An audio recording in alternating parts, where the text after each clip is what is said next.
Hello, AP Environmental Science students. In today's screencast, we're going to start looking at Chapter 4, which is all about biodiversity and evolution.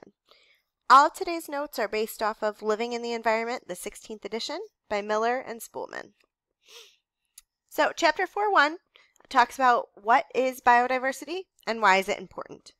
And the idea here is that the biodiversity found in genes, species, ecosystems, and ecosystem processes is vital to sustaining life on Earth.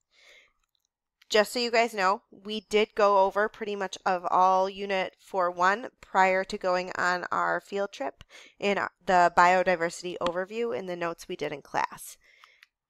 For that reason, because you already have these written down, if you don't want to do flashcards for Chapter 4.1 and just want to use those notes, that's totally fine with me, but I still recommend going either through the chapter or watching this PowerPoint just for that nice little review.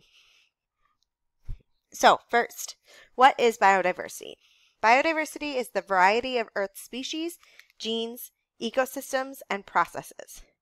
We've identified about 1.8 million different species, and scientists are constantly identifying new species, especially in deep water areas.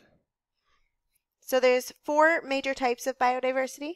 There's species diversity, which is the diversity of different species in an ecosystem.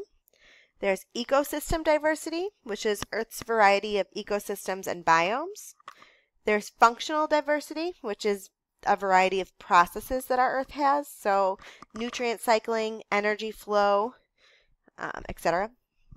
And lastly, genetic diversity, and that's the variety of genes within a species.